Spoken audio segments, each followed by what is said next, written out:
Today on Sauna Talk, we are joined by Michael Nordskog, author of The Opposite of Cold, the Northwoods Finnish Sauna Tradition. Michael grew up in Two Harbors, Minnesota, very close to where Sauna Days happens, just down the road at Larsma Cottages. And Michael spent much of his life around a family sauna near Brimson, Minnesota, which is about an hour and a half from Two Harbors, right in the middle of northeast Minnesota, surrounded by a lot of trees, let me tell you. But what began as a project to restore that old log sauna eventually led him into a much deeper exploration of Finnish immigration, sauna architecture, family history, and the way sauna became woven into the culture of northern Minnesota. In this talk, recorded at Sauna Days 2026, Michael shares how Finnish sauna traditions took root around Lake Superior and then spread well beyond Finnish-American families. He also talks about the forest inns, his own ancestry, the role of cold lakes and long winters, and why sauna in this part of the world feels less like a trend and more like part of the landscape. This is a conversation about place, the history, identity, and what happens when a tradition becomes something shared by an entire region. And after this episode was recorded, within hours, I was in my car on the way to my northern Minnesota cabin and stopped at Michael's northern Minnesota cabin and had a wonderful time with Valtteri Rantala, who came all the way from Finland via the West Coast and Vancouver area, and also Garrett Conover came all the way from Maine. And there's a photo in the post that is kind of iconic. It shows the four of us clowns between rounds, and it captures much of the spirit. And I'm just real excited to bring you this episode with Michael Nordskog, author of Opposite of Cold. This episode of Sauna Talk is supported by Homecraft Saunas. Homecraft has been manufacturing sauna heaters in Surrey, British Columbia, just outside of Vancouver, for, over 3 decades. Their electric heater lineup includes options for everything from compact home saunas to larger commercial spaces, all built around solid craftsmanship and that great heat through excellent steam. Probably the best steam I've felt in electric. I gotta say, it's right up there. And I especially appreciate that Homecraft offers a range of heater styles and sizes, the Apex, the Revive, and so you can match the heater to the room instead of forcing one solution into every sauna build. I really like the family. It's multi-generational. They really care about making quality products and making happy customers. And I'm a Homecraft affiliate, which means Sauna Times may receive a commission when you purchase through my link. And it's no additional cost to you, and you get the benefit of me looking at your project. I've done a lot of these, and I really believe in good heat and making good sauna. So I'm happy to make that happen with you with a Homecraft electric sauna heater.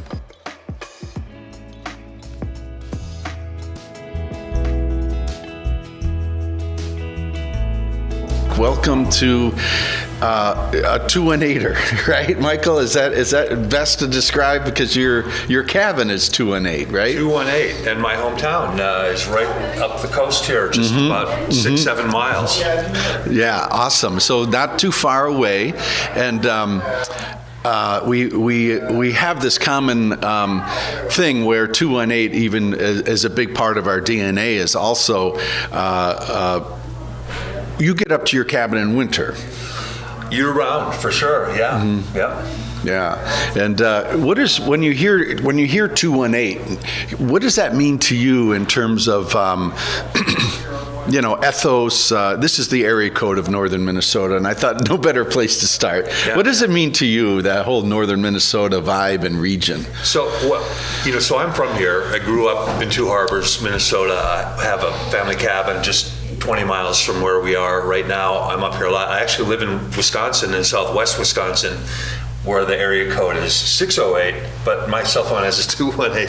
I haven't lived up here forever, but when I got a new phone a few years ago, I got a 218 area code. I happened to be up here when it was happening, and it worked out well. So it's, the northern part of the state. I think 218, one way I would put it is it's roughly about the same as the dividing line between where people say sauna and sauna is in Minnesota. That would be a good way to describe it. And for listeners, Sauna Talk listeners are far and wide. I'll kind of go back and forth with the pronunciation, kind of depending on who I'm visiting with. And I know a lot of Finns would really chagrin on this one, but I don't mind sauna with the AAA, the sauna. To me, it's just representative of how that term and what we're doing is spread. It spreads so far and wide. It's sort of like portage or portage. I'm a big advocate of portage, actually. I try to use portage as much as possible. But it doesn't sound, coming out of your voice, it doesn't sound snobby. Thank you. Well, I'm a quarter French Canadian also, so it is, it's somewhat, native for me, for sure. I'm going to turn this over to you, and if you don't mind, I'll jump in occasionally. I just wanted to do a quick intro. Thank you. You and I have known each other, 15 years? We've known each other for a long time. We first met when this book was being published, and there was an opening event at the American Swedish Institute in the Twin Cities, and that was the first time we met in person. I think we had corresponded before that. But I just want to say quickly, I really appreciate your enthusiasm, Glenn. And for me, that the first moment I really recognized that was at the Perfect Sweat Summit in San Francisco back, I think that was in 2014. And you were like the rally guy there. You really set the tone early for that, and it was a lot of fun. It really set the tone at that. And now all the work you do and this event here, Sauna Days, is amazing. Thank you, man. Thank you. It's this idea about consistency. I was making a joke on the rocks this morning during the cold plunge session. There must have been 50 people going into the lake with Nick Fox leading breath work and cold exposure. And it's about consistency, right? Like nature, that Shawshank Redemption scene about, persistence and time. And I think much like yourself and your work, your book has stood the test of time, and you've been very consistent about your message. And that's why I wanted to start talking about Northern Minnesota and 218. It's really into the DNA of your book. Yeah. Well, it's just really fun for me to be here because this is 55616 is the zip code here. That's Two Harbors, Minnesota. That's where I'm from.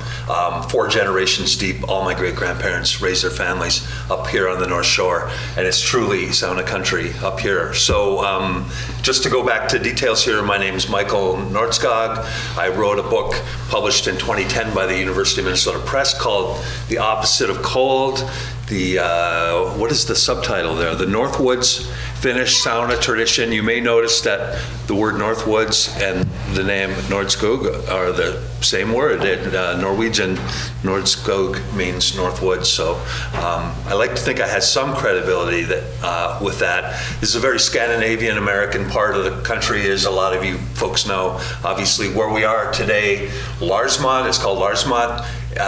The original name of the community would have been Larsmo, actually. It was a group of Swede Finns, like Swedish-speaking people living in Finland who immigrated to this area. There were quite a few in Two Harbors, and they wanted to call this little community Larsmo, but the railroad changed it to Larsmont, making it more Americanized in some way.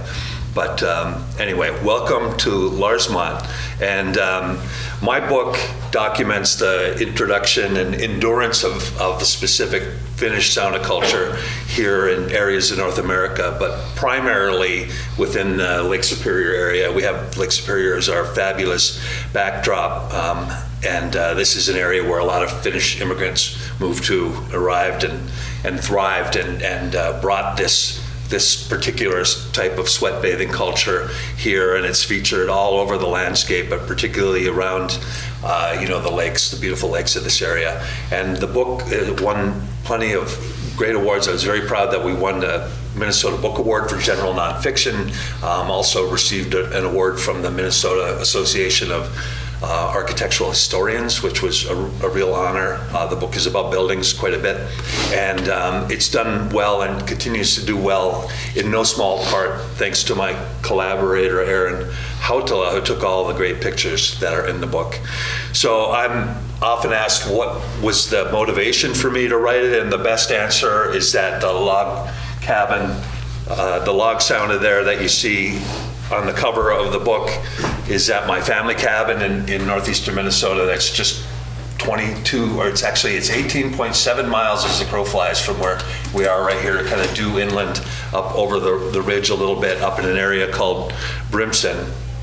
And back in the 1990s, that building really needed a little bit of a loving care. It was built on a mud sill foundation originally, and it kind of sunk into the ground. It's built of northern white cedar logs, and it kind of began to rot a little bit. So we took on a family project to do that. So I started reading various books, looking into cultural sources to learn more about sauna, because this presentation today is called 3% Finn, but I did not grow up knowing anything about Finnishness really.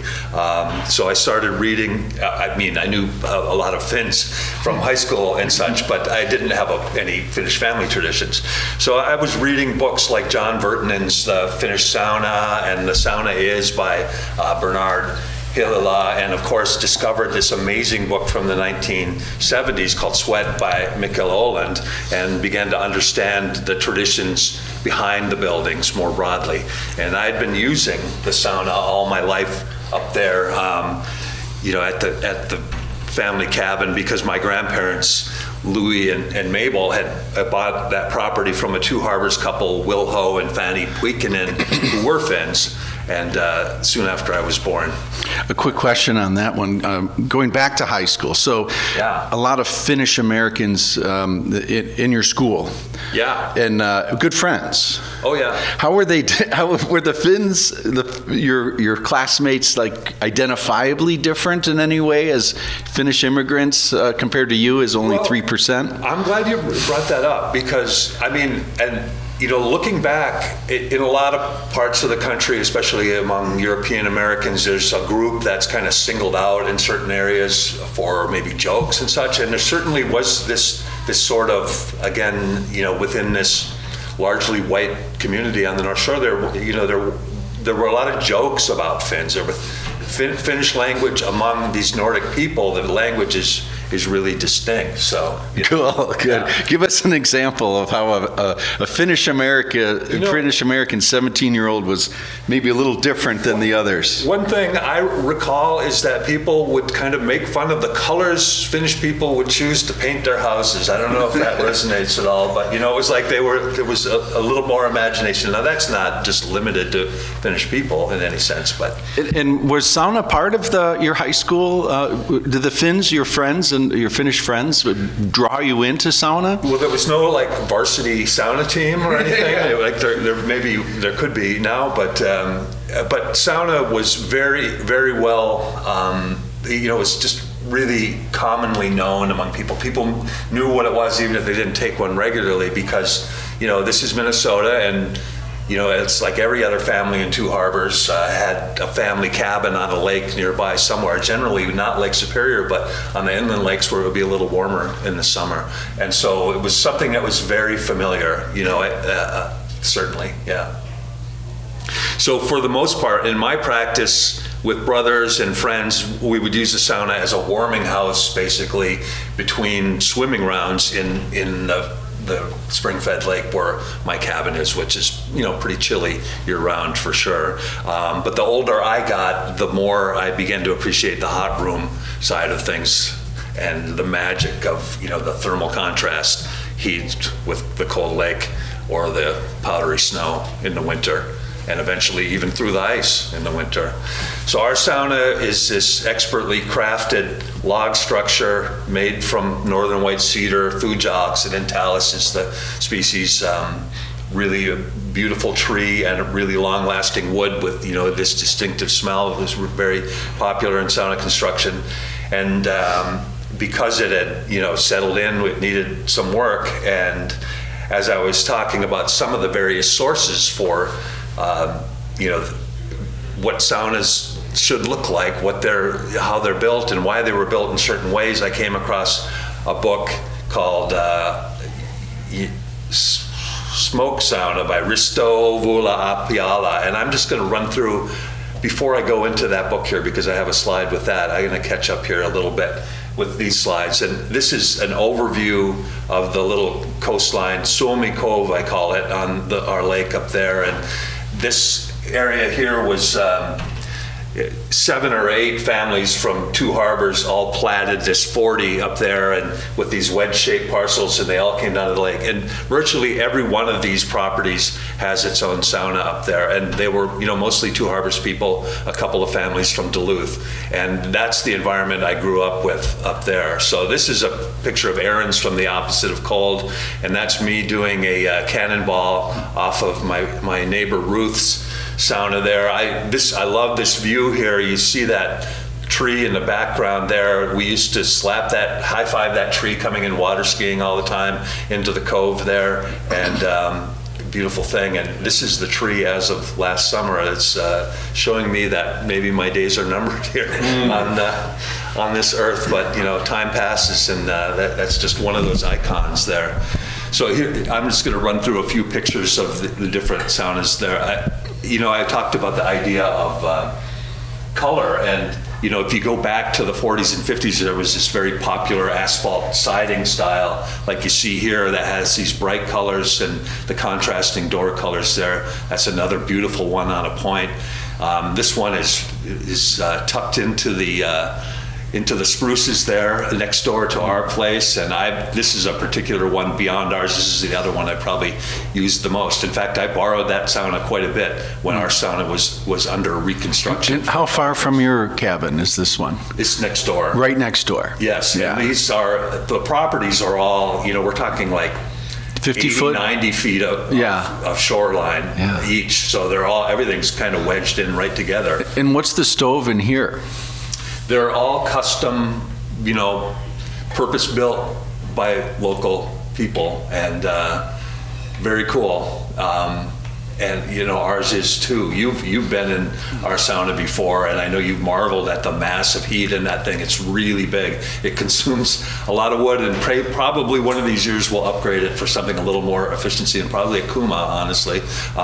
But for now, it still works. I know how to get it running and drying properly. Oh, it's remarkable. I won't steal the thunder on these slides, but to your sauna and to that point, I remember leaving Duluth. We were together at FinFest, and you were like, come on up. And really, I wanted to be with you on the bench anyway, but when you told me it's right on the way to Lake Vermilion, it became a no-brainer. I'd only be an idiot not to show up. That's right. And I showed up with an almost empty tank of gas. That's right. Do you remember that? I gave you a little bit of lawnmower gas out of the garage. Just to get out of like 4 years old. Well, that's Brimson, man. I mean, there was no gas stations. Brimson is quite remote, this lake that you're on. More remote than I realized. It's it's all state forest around up there, and a lot of, it's the common wolf packs there. There's a lot of lynx in the area, and as we found this morning driving in, a lot of bunnies and a lot of deer also. Yeah. How many saunas dot the shoreline of your lake? I think I've counted before, and I don't remember. I think there's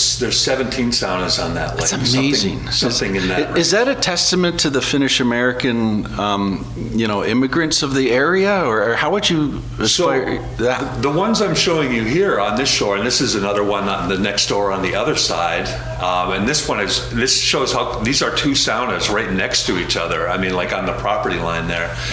On that particular shore, that was Finnish American families. But if you look throughout the lake and see the ones that were built later, well, it's kind of, Swedish American families or Swede-Finn families or Norwegians or Irish or whatever are building them on the lake then in the 50s and 60s as other cabins are being built around. This group of the Finnish ones there were that was the first cabins on the lake. I find that remarkable. In Wisconsin, there's pockets of there's lakes that have pockets of very advanced sauna action going on. And it's exactly to your point. You have a Finnish-American family building a sauna, and then the Germans in Wisconsin start coming over, get invited, and then it's like a candle that lights another candle. It doesn't matter your ethnic background at that point. Well, and as you know, with your Vermilion experience, it's just such a natural thing to have in this landscape up here. And it's something that makes using the lake, in a swimming and bathing sense, more of a 12-month of a year thing. So, yeah, certainly. So before I broke off there, I was talking about this book, Original Finnish Sauna, and it's a book exclusively about Savu sauna. And it had, historic buildings from around Finland, but it also gave a nod to Sweden's Värmland region in the western part of Sweden on the Norwegian border, within which lies an area called the Finnskog, Finnskog, an area of Finnish immigration within Scandinavia. So a lot of Finns moved to that area from the late 1500s into the 1600s and settled there, and were encouraged to do so by the Swedish king in order to exploit the timber resource there to make charcoal for the metallurgy, for the steel industry in iron industry in that part of the area. There was a lot of iron ore. They needed people to make charcoal so that they could do their smelting. And so the Finns came in and did this kind of slash and burn agriculture that they were already practicing, and became a fixed part of that region.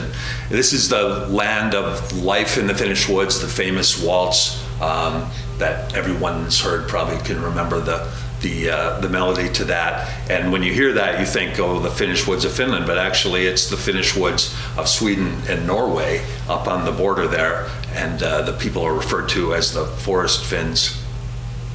So that area now, the Finnskog, features its own flag, and has kind of worked for a little bit of recognition and autonomy within the area there. This is just one little highlight from the book about smoke sauna, and it refers to this area of Värmland where my great-grandfather was from. Now this kind of rang a bell. This place called Gräsmark, because I had been there before, visited a couple times, first when I was on a high school trip when I was 18, or just after graduating from high school, and then again I was in graduate school in Stockholm and visited that area again, and visited that place because I was taken there by my relatives to see this homestead museum. There was a house there that belonged to where my great-grandfather had grown up in, and so here's just a quick shot of the Finnskog flag here. And here's my great-grandparents from Two Harbors. Alma, she was a Swede on the left side. She's from the Småland region. On the right, Carl Eriksson, he grew up in Gräsmark in that very area. This is the farm he grew up on there on a lake, very Minnesota-looking scene, obviously. And the house there is, we see in the foreground, very traditional Swedish house, but that's the newer house. That was built after he emigrated to America. This is the house that he was born in that had been moved to this regional museum. So one thing I didn't notice when I was there originally is that all the other buildings here at this place were part of this Forest Finn presence in the area. So you had these Savotupa is the word in Finnish for it, or Rukstuga in Swedish. This is a big major dwelling here that's built on the same principle as a Savu sauna. It's got a huge stone hearth in the middle of it. It doesn't have a chimney. It's like it's got, a peaked roof, and the smoke, there's a vent there on the top, and the smoke just comes out the top. And so the people are living down below beneath the smoke layer, and you've got this huge earthen hearth, this masonry hearth. In fact, often there's like for the master and lady of the house, they're sleeping on the stove, through the cold Swedish winter. So that's one example of a building that was there, and etc. There were a couple of Savu saunas and all that. You must get asked this all the time. the motivation, I took you back to your high school, with the Finnish Americans and stuff. We get a good glimpse of what your lake is like. And you're right, you get to use the lake 12 months of the year and stuff. But you have this appetite for the history of the region. What was the motivation, or where does that come from? Where does your interest in the history of this region come from? I think there's a certain amount of stubbornness in that, I grew up in northern Minnesota, and I went to the University of Minnesota in the Twin Cities, and I'd talk about, well, let's go up to the cabin this weekend with some friends or something, and people would ridicule pronunciation sauna, right? It's like, well, I'm from this area, and I know the people who built these things, and this is the way we say it, and people would correct it and say, oh, you say that's so funny, that's not the way it's pronounced. And there was a little bit of a grudge about that, because it's like, well, this is kind of my culture. This is what I come from. And so I, and then also just having this building that needed to be fixed up, and at the same time discovering, well, this isn't just a warming house for a cold lake. I mean, this is its own thing. And I think that's kind of where the title, The Opposite of Cold, talks about this type of structure and this practice as being, kind of an antidote to the severe seasons we deal with up here. Beautiful. So,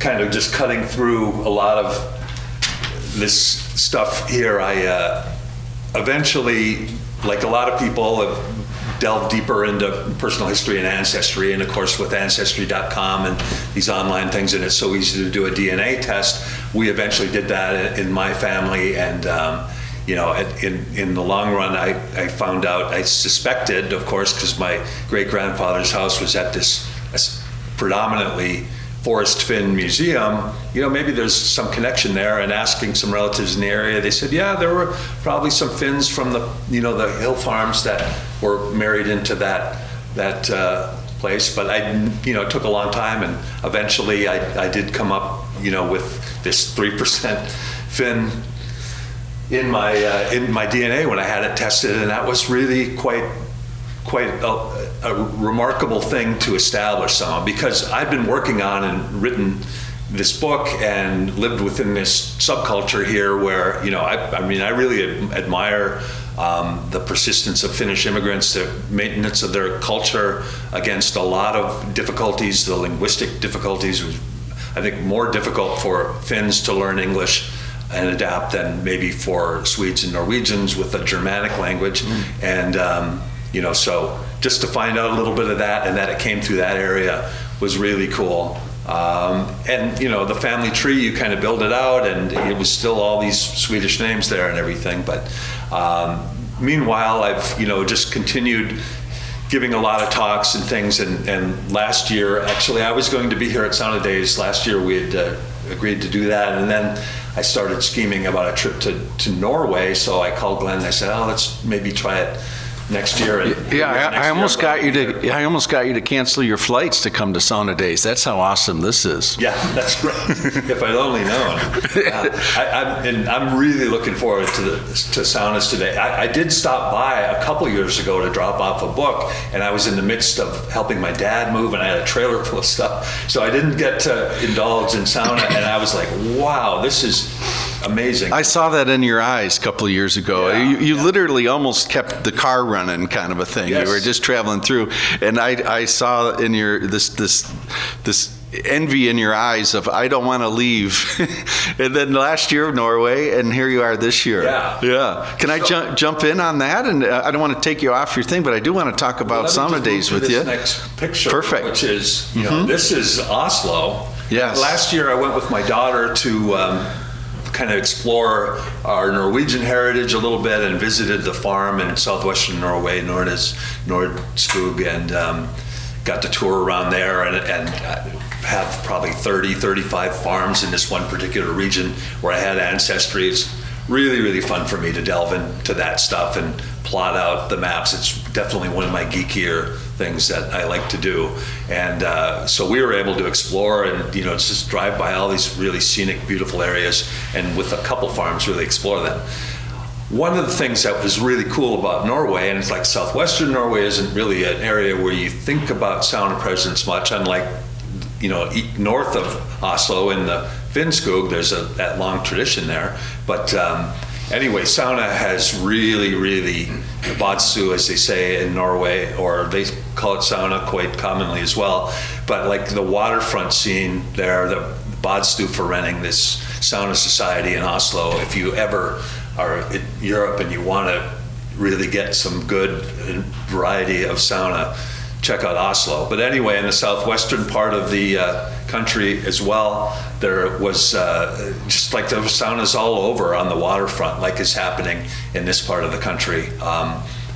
We tracked down this boat, Restoration, which sailed across the Atlantic last year to replicate the original voyage of the first Norwegian immigrants, and that was really fun to go see that moored and ready to head out on July 4th last summer. But of course there we are at the wharf, and there's a sauna right next to it. There were just saunas all over the place, and I had arranged with the badstue forening to do a presentation there with my friend Michael Oland, who wrote this book Sweat, and I had the great honor, first of all, to stay with Mikkel and Rebecca at their place in Telemark for a couple days, and then we rode the train up to Oslo and did a presentation about my book in the sauna, actually, and I gave one copy away. You can see this woman up in the corner. She won the copy there, and that in that particular shot, that's if you look in the background through the window, that's the Opera House, this really distinct, amazing architectural building on Oslo Fjord. So much fun. Last summer, then I did a presentation. You were there as well at FinFest. I was the moderator for a day-long sauna seminar there, and I did a similar presentation to this about learning that I did have Finnish ancestry, so now I actually belong at FinFest. And by the way, Glenn is also 3% Finn. Yeah, I think it was. So I didn't do the DNA test, but my brother did. So that counts, right? That counts. Yeah, well, and Nothing's permanent in this world. There's a lot of family tales out there that I could tell. They don't. Well, we look alike, so I figure we are both. If my brother's 3% Finn, so am I. So I'm on your team, man. I'm on your club. So right before that, I did one more deep dive into the family tree there, and finally popped up these Finnish names on my ancestry there. So here's my immigrant ancestor who settled in Two Harbors, Carl Eriksson, Charles Eriksson, and if you look back through to the far right there, you see the names Kailainen and Kukkonen. So I did finally find out who these people were. How did you dig that deep, Michael? The thing is, when you get back deeper into your family tree like this, you're dealing with people who have thousands of living ancestors who are also doing all of this tracing, and some of it pops up automatically through parish records that have been digitized, but some of it is just through digging by people. And when you're you have a subscription to one of these ancestry sites, then you see other people's research as well, so you can adopt that. And then I found out that like on the Kailainen side, these were like, I have a great these people are, this is my great-grandfather's great-great-great-grandparents is what we're talking about here. So this is pretty distant. We're only talking about 3%. But these people there were some fundamental people in the settlement of that area. The more prosperous Swedish farms were down in the valleys along the big lakes, and then the Finns had these hilltop farms in an area that was a little less accessible, basically. And that's the far reach here. And I was going to suggest at the beginning, if anybody had any questions, feel free to interrupt. But yeah, let's get this dialogue. Love to hear from a lot of different folks here in the room. I'll kind of tee the ball up with a question about bringing things forward. And 2 years ago you stopped by, car was almost running, you couldn't hang out. Last year, great excuse, off to Norway. You're anchored here all day. Yes. Most of the night. Oh, we'll be here as long as the sweat is flowing, I think, What are you most looking forward to here at Sauna Days? I don't do enough Lake Superior cold plunges. I mean, and having grown up here, I would say back in my generation, people really didn't embrace the lake in the way that's done now. And really in terms of sport fishing and in terms of, swimming and stuff like that. And so I'm looking forward to going down to that ledge rock there and getting a couple of good, honest plunges in the world's greatest and maybe not the coldest, but it's cold. It's plenty cold. At previous Sauna Days, I put in a photo from here at Larsmont Cottages, and I said, much to your point, excited to jump into the world's largest freshwater lake. And someone called BS on it. Someone in Europe, oh no, there's a lake in Germany or lake in Russia that's actually bigger. And I said, well, I don't know. They call this the world's largest freshwater lake, and it's by volume, not by mass. Lake Baikal right? in Siberia is bigger by volume, but Lake Superior is bigger by surface area. And I'm a geography geek as well as in fact, I have a BA in geography, so that was kind of my academic background. And one thing you hear a lot, the one area I love to correct is that Lake Superior has 10% of the world's freshwater. Not quite true. Lake Superior has 10% of the world's surface freshwater, so it's like, on the surface. But if you factor in groundwater or the freshwater that's in glaciers, it's a very, very tiny percentage. Nonetheless, it is a huge body of water, and I think, in terms of my book, stood as a really wonderful counterpoint to sauna in just this kind of grand metaphorical way. In the audience, we have Valtteri here, who's the co-founder of the West Coast Sauna Summit, and Val and I were both kind of remarking about how putting a sauna festival on, there's a bit of a hack where you bring heat and you get to leverage cold of where you're having your event, and really that does the work for us. What do you say? I say it's very helpful to have a natural beauty in your setting where you're, and I've noticed here too, it sets the tone for a little bit more easygoing, grounded environment versus being in the thick of a city. Totally. So I enjoy that. Yeah, right. And having that the natural cool down of a cold lake at the West Coast Summit, Loon Lake. I mean, cold is cold. I mean, you have crystal clear, gorgeous water, and it's just calling you. I mean, I would say those that come to these festivals that have the cold lake access, there is a percent who really never have that as part of their sauna routine. They love sauna. Maybe they're sauning at their health club.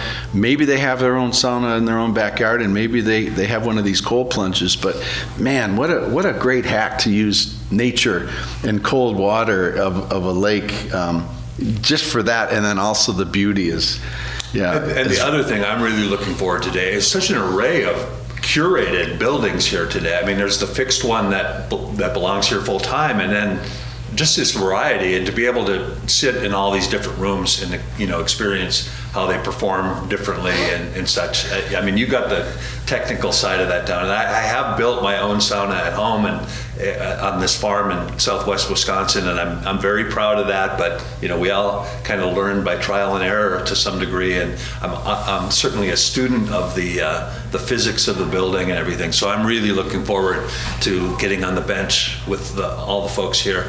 And also, Michael Nordskog talks about the three pillars of sauna, and there's this physical part and certainly the spiritual part of that. And I experience both of those a lot. I do not experience a lot of social sauna, and I like at Oslo Badstueforening, I mean, you're there with a bunch of strangers, and it was just so fun. It was liberating for me to get to do that and just have those conversations. Yeah, great point. Yeah, much to that. My backyard sauna, I used to have a lot of social saunas, and then over time, most started building their own saunas. I have great friends that leave me the day their sauna is now built. It's like, that's the last time I'll see you coming to my place now that you got your own. But so much to your point, my cabin sauna, my backyard sauna, a lot of solo sauna action, and then you come up here here, and someone just the other day we were talking about these events and how it's like it's like a thermal Disneyland where there's the spontaneity of going on different rides, meaning different saunas at different. I almost feel like it's like being a kid again, where one can be very spontaneous about let's go here, let's go there, and it's all joyous no matter where you end up. Yeah. So you do your share of solo saunas. More and more. Yeah. I get invited to a lot of saunas, and that's a wonderful thing. But man, 20 steps out my backyard is my own sanctuary. I'm very grateful for it. So, yeah, when I go to other saunas, I always forget something. I forget my shoes, forgot my towel, forget whatever. But yeah, questions. I'm just paging through your book here. And it mentions a name. Did you know Ron Lottie? Did you meet Ron Lottie personally? You were talking about how Ron Lottie had built a stove for president of, I think John F. Kennedy or something like that. Or no, President Kekkonen. And it was just kind of interesting because I was like, oh.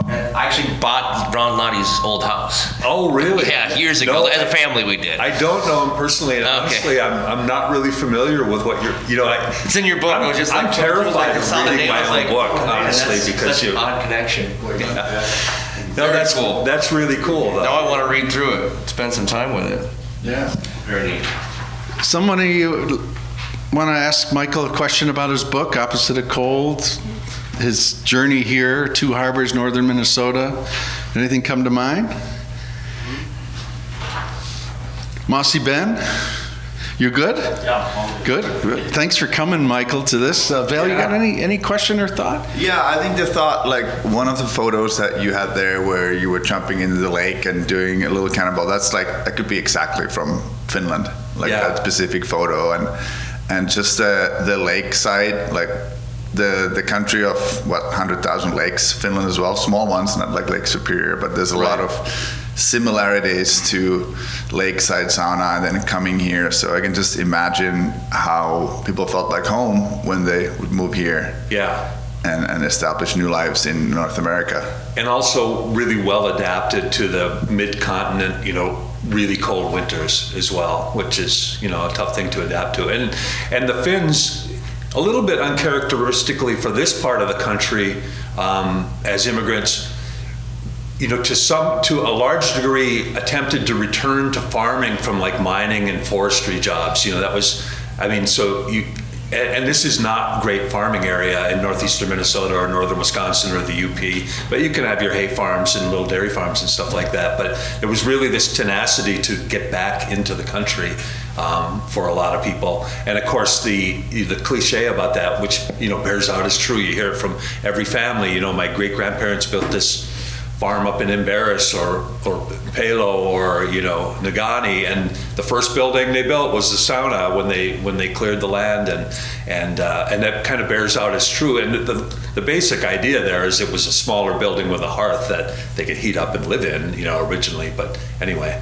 Yeah, that part is very legacy from Finland. Is first building you do in your property is the sauna, because that's where you dry off after a day of work. That's where you can do. It's a multi-purpose room while you're actually getting everything else sorted, and it gives you longevity through the winter to actually go through the other part of the build and the project. So a question for both you guys.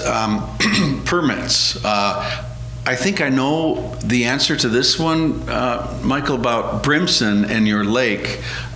You probably don't get a guy with a clipboard showing up, like permitting, but has that changed? Like, these are grandfathered in structures? Or tell us a little bit about that. Yeah, the setbacks are much larger, much longer now. You can't, and I don't know what the precise figure in St. Louis County is, but you can't, like the buildings I'm showing you here are, like this one is, I think it's 30 feet from the lake, from the front of it there, and some of them are 12 feet from the lake, and you can't do that anymore.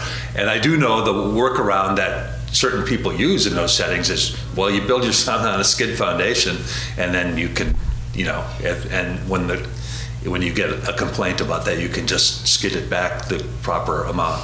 But, you know. Perfect. And then the second one is on our lake, Lake Vermilion. It's perfectly legal to build a boathouse right on the lake. And I always think, man, what a beautiful spot that is. The boat shouldn't have the best spot on your property. How about in Finland, Vale, with ordinances and shoreline setbacks? Is there constraints that way for saunas? Yeah, the setbacks are getting further and further, but there's just millions of grandfathered in saunas that are right by the lake. So people just keep the foundation and rebuild a new sauna on the old foundation because those are all grandfathered in.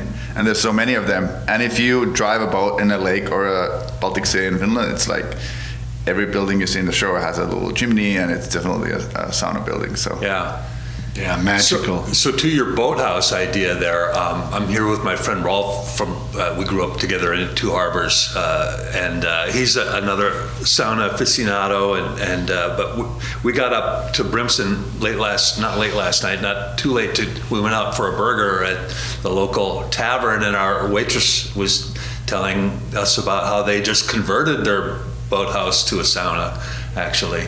I'm looking forward to writing about that. Hey, good ideas are fostered through Sauna Talk. I mean, how about Opposite of Cold 2.0, where I help, or we work, collaborated and stuff, and we go find some of these boathouse conversions and put a little project together on that. What do you think? Well, and to the point, and if there's an opportunity for people to comment on Sauna Talk in the comments, one thing I noticed in traveling around and in my research is that in the UP there was this kind of subspecies of sauna where this lakeside boathouse, had the boathouse part below and then a small cabin on top, and a lot of those were built as saunas.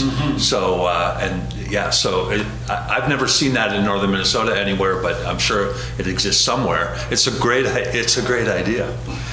How would you say that as you've traveled, comparing sauna culture here in northern Minnesota over across seas? Would you say that we need more sauna culture than what we have, or any other changes that we need to implement to be better? Well, in this part of the world, I just really think it's just really baked into our culture here, because it's just so natural, and it certainly is not just a Finnish American thing in this part of the world anymore.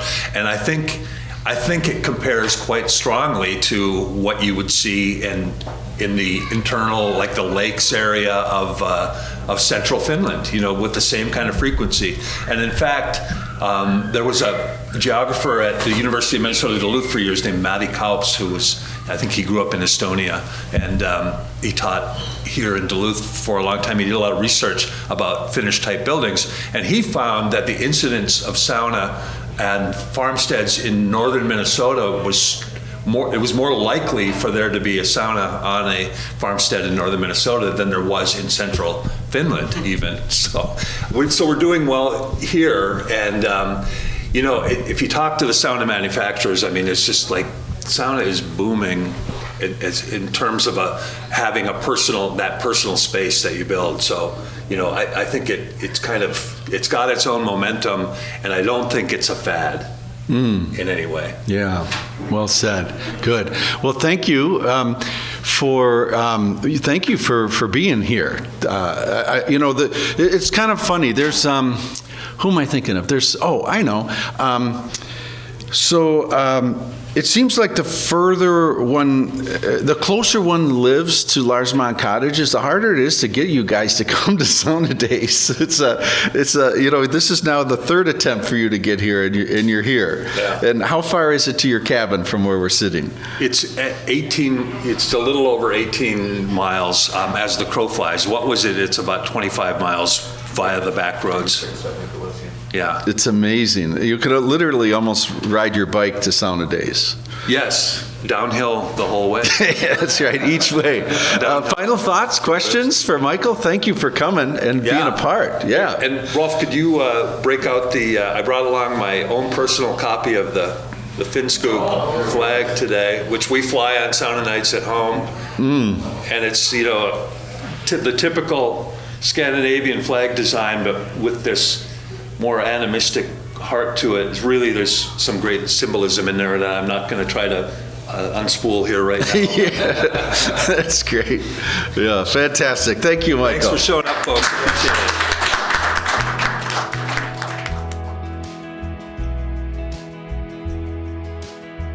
Thanks for listening to this episode of the Sauna Talk podcast. For even more content and discussion of all things sauna, visit saunatimes.com. That's where you'll find articles, resources, and the stories that keep the sauna culture moving forward. You can also connect with me, Glenn Auerbach, on YouTube, Facebook, Instagram, and Substack. If you're interested in live events, workshops, or local and regional sauna circuits, you'll find those details on the website as well. Finally, if you represent a brand aligned with authentic sauna culture and would like to explore partnership or sponsorship opportunities, I'd love to connect. Reach out through saunatimes.com and let's start the conversation. Thanks again for listening. Until next time, I'll see you on the bench.